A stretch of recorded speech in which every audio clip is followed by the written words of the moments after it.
Pessoal, retornando aqui, vamos então fechar o nosso artigo 18.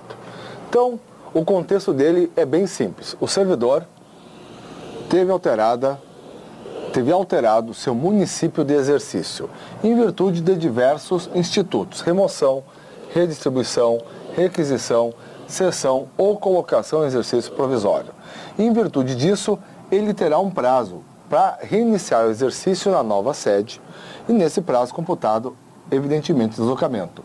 Esse prazo é de pelo menos 10 e no máximo de 30 dias. Caberá o quê, pessoal? A princípio, a autoridade competente que autoriza o deslocamento do servidor para a nova localidade, para o novo município, definir dentro desses parâmetros quantos dias efetivamente o servidor terá para o reinício do exercício. Vejam só, vou destacar aqui mesmo, pessoal, para ninguém ter dúvida, esse prazo aqui, deixa eu colocar aqui, separado, para nós não ter, bom, até vou voltar aqui, ó. Veja que aqui, ó, o início do caput do artigo 18, ele não fala, pessoal, exercício no interesse do serviço.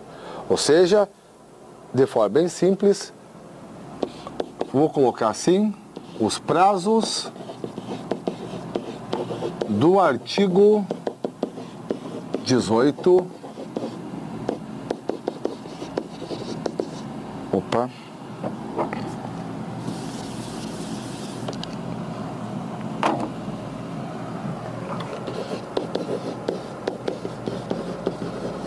Aplicam-se também na remoção a pedido do servidor.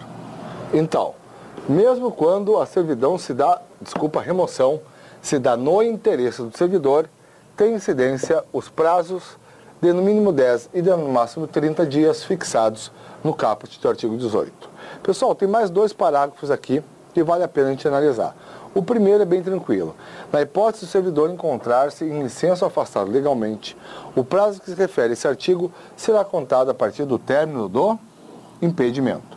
Então, por exemplo, uma vez determinado o deslocamento para a nova sede, se o servidor estiver em licença para tratamento da própria saúde por 60 dias, só ao final dos 60 dias vai se iniciar o prazo de 10 a 30 dias efetivamente para o deslocamento.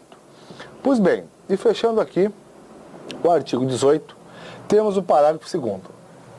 Alguns acham bem, vamos assim dizer, estranha essa regra aqui, que faculta o servidor declinar, desistir dos prazos estabelecidos no caput. Poxa, mas por quê?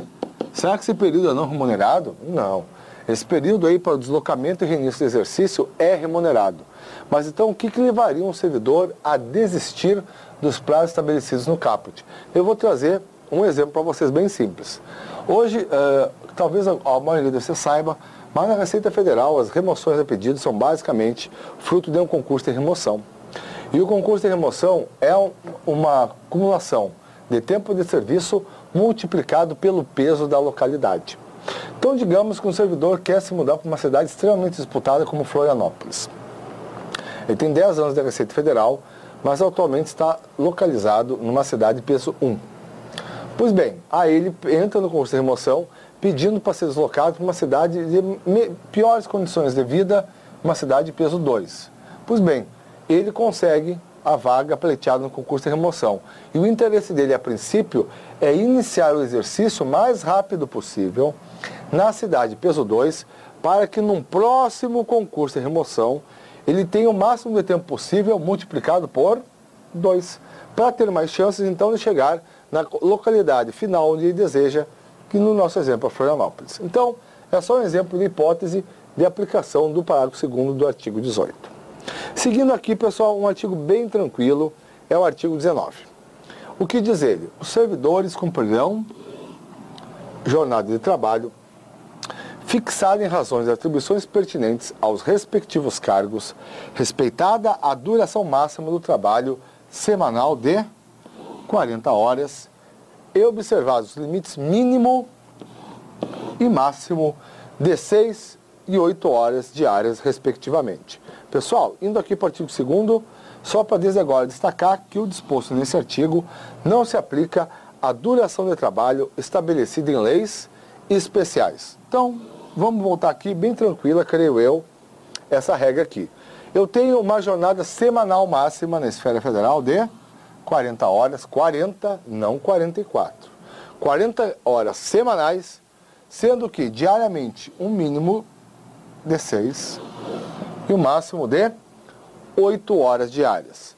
Isso não se aplica aos trabalhos, a duração do trabalho estabelecida em leis especiais. Então, por exemplo, o pessoal que trabalha na área aduaneira na Receita Federal, é normal que eles trabalhem numa jornada 12 horas, eventualmente até mesmo 24 horas, conforme o caso, e depois ter algum período considerável de folga. Por exemplo, trabalha 12 horas, folga 36, trabalha 24, folga 72, ou seja, trabalha num período que não se enquadra nos parâmetros do artigo 19.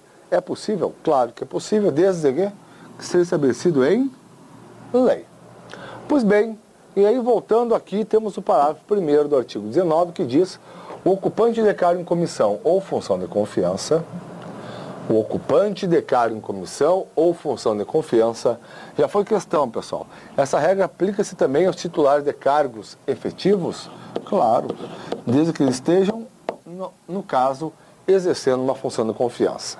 Então, o ocupante de cargo em comissão ou função de confiança submete-se a regime de integral dedicação ao serviço, observado disposto no artigo 120, podendo ser convocado sempre que houver interesse da administração. Pessoal, vejam só, eu não vou adiantar a matéria, mas uma das vantagens previstas no Estatuto é o nosso adicional por serviço extraordinário. E as normas do Estatuto que tratam do adicional tratam no mesmo tópico do próprio serviço extraordinário.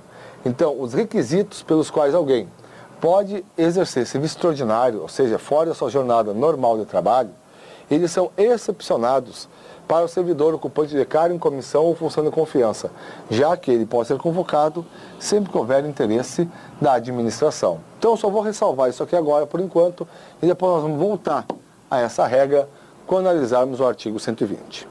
Pois bem, na sequência aqui, um dos dispositivos que mais cai, sem dúvida, na parte de provimento é o nosso artigo 20. Olhem só, pessoal, ele trata do famoso estágio probatório. Vejam só aqui, só um pouquinho. Pessoal, iniciando aqui o artigo 20.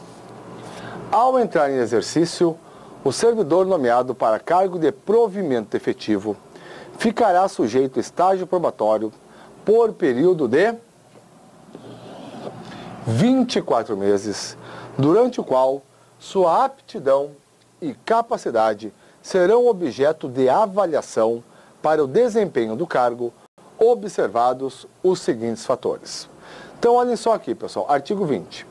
Novamente, ao entrar em exercício, o servidor nomeado para cargo de provimento efetivo ficará sujeito a estágio probatório por período de 24 meses, durante o qual sua aptidão e capacidade serão objeto de avaliação para o desempenho do cargo, observados os seguintes fatores. Então, vejam só: 1, assiduidade; 2, disciplina; 3, capacidade e iniciativa; 4, produtividade; 5, responsabilidade. Então, vamos lá, trabalhando aqui o nosso estágio probatório. Vejam só aqui, pessoal. Então, eu vou especificar o que está aí no caput do artigo 20, porque realmente isso aqui cai muito em concurso. Então, qual o objetivo do estágio probatório? É avaliar a aptidão. Deixa eu colocar ali. Avaliar a. Olhem as expressões, tá, pessoal? Isso aqui que é o relevante nesse primeiro momento. a aptidão e a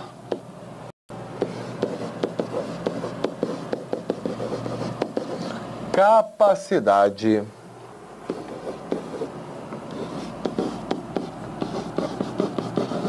do servidor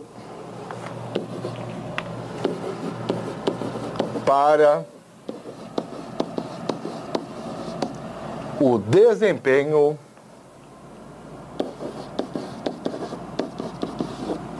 das funções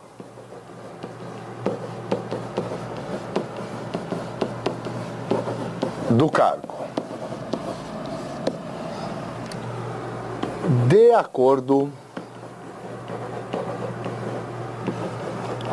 com os 5 fatores discriminados no caput. Não, deixa aqui, só um pouquinho. Vamos colocar aqui nos incisos. Deixa eu colocar assim. Aumentar aqui. Discriminados nos incisos do caput do artigo 20. Então, olhem só. Aqui. Então, o objetivo do nosso nobre estágio probatório, pessoal, cuide das expressões, principalmente ESAF, tem questão pegando isso aqui, ó. Qual o objetivo do estágio? Avaliar a capacidade e iniciativa do servidor para o desempenho das atribuições do cargo. Avaliar a produtividade do servidor no desempenho das atribuições do cargo. Avaliar a responsabilidade do servidor no desempenho das atribuições do cargo. E assim por diante. Não. O objetivo genérico do estágio probatório é avaliar a aptidão e a capacidade do servidor para o desempenho do cargo. Então, genericamente falando, aqui, deixa eu voltar. O objetivo do estágio probatório, as expressões genéricas, é avaliar a aptidão e a capacidade do servidor para o desempenho das funções do cargo de acordo com os 5 fatores discriminados nos incisos do caput do artigo 20. Então, o que é assiduidade, disciplina, capacidade de iniciativa, produtividade e responsabilidade? São 5 fatores eleitos pelo Estatuto para avaliar a aptidão e a capacidade do servidor para o desempenho das atribuições inerentes ao cargo. Então, tudo bem. Objeto genérico, avaliação de aptidão e capacidade, segundo certos fatores que estão discriminados aqui. Pois bem, período. Isso aqui é uma novela. Isso aqui é pior que a novela das 8, pessoas, que não acaba. Vejam só aqui. Qual é o período do estágio probatório na esfera federal? Bom, segundo o Estatuto, está aqui, 24 meses. Mas alguns de vocês, talvez a maioria, saibam da historinha, dos famosos pareceres da Advocacia Geral da União, que definiram que, em função da alteração promovida pela emenda 1998, no período necessário de exercício do cargo para aquisição de estabilidade, que passou de 2 para 3 anos, haveria automaticamente uma ampliação do período de estágio probatório de 24 para 36 meses. Pois bem, algumas bancas, como a ESAF, fizeram questão adotando esse entendimento aí do parecer. O que, na minha opinião, é um absurdo, né, pessoal? O parecer não se sobrepõe a dispositivo de lei, senão o negócio vai virar uma bagunça. Pois bem, o que eu posso dizer para vocês? Então, em 98, o período de exercício do cargo, como requisito para aquisição de estabilidade, foi ampliado de 2 para 3 anos. E aí esse parecer sustenta que, em função disso, o período de estágio automaticamente passa de 24 para 36 anos. Algumas bancas, como a ESAF, pegaram esse entendimento. Mas o que ocorre?